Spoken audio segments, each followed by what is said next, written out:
Tara, samahan nyo kami sa Antipolo.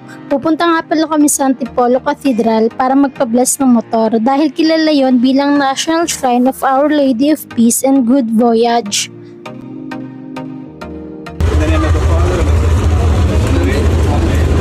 All-powerful God, creator of heaven and earth, we pray that those who use this vehicle may travel safely for the safety of others, whether they travel for business or personal. Let them always find Christ be their companion. Mary, your mother, and the God give them guidance. We ask this through Christ our Lord. Amen. In the name of the Father, and of the Son, and of the Holy Spirit.